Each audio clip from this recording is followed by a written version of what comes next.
Okay, I want to give you guys a quick refresher on how to find the x-intercept especially, but also the y-intercept depending on what equation form you have. So really basic version is that slope y-intercept form. Super easy to see the y-intercept because it's the plus b part. For the x-intercept on these guys, you need to imagine that an x-intercept means it's crossing the x-axis. So any point along there has, these two values. The x value might be anything because you're going to go right or left, but the y value is always 0. X-intercept, the y value is 0. So let's go back to this original equation, put a 0 in for y, and then you're going to solve for x.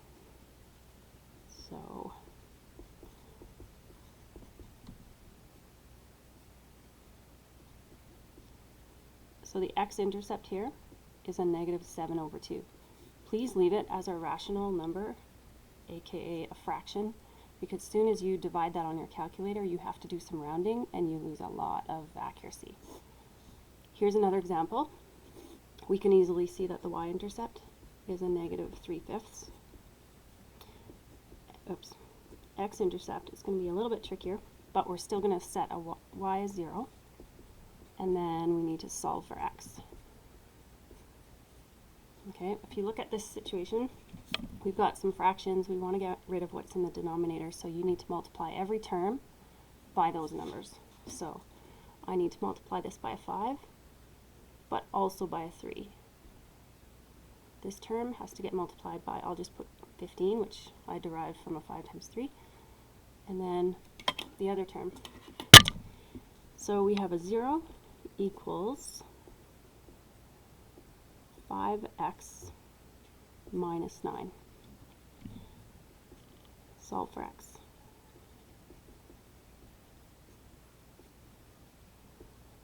So our x-intercept here is 9/5.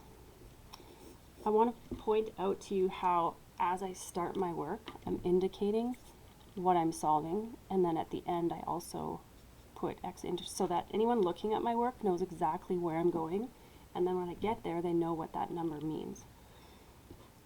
Alright, what if you have the general form?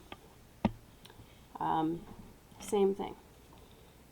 Remember that the x-intercept means y is 0, so let's figure out that first.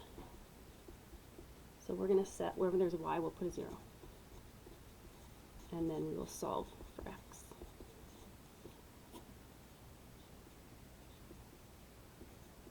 So you'll get to this stage,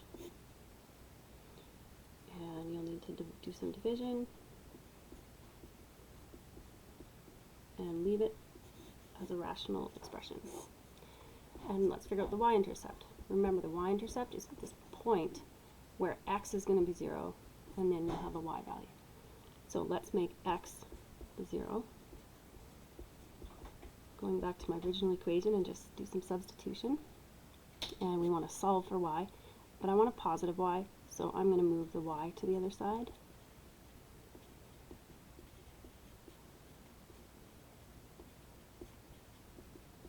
And there you have a y-intercept. Okay. Just want to remind you here, if you need to write this somewhere and create a cheat sheet for yourself, do it. An x-intercept means that y value is 0. A y-intercept means the x value is 0. Okay, so what if you have a slope point form like this? Well, first let's clean it up, do some distribution, and then we can worry about what's half of 4. Now we can worry about substituting. So let's figure out the y-intercept, means my x value will be 0. So put an x in there, which would, sorry, a 0 in there, which will delete that amount. So we have y minus 3 equals 2. Solve for y. So my y-intercept is 5. Now remember, that means 0 over positive 5. Up. X-intercept. That point where it crosses the x-axis, we're going to make y 0.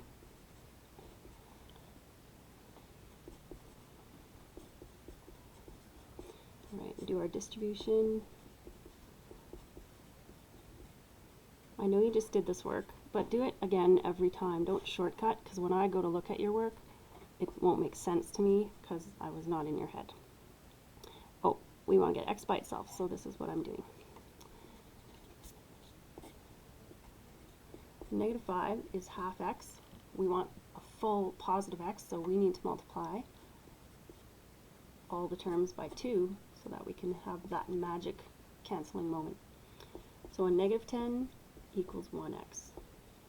My x-intercept then is at negative 10 over 0 up or down. So hopefully that little mini lesson will help you when you need to do the same.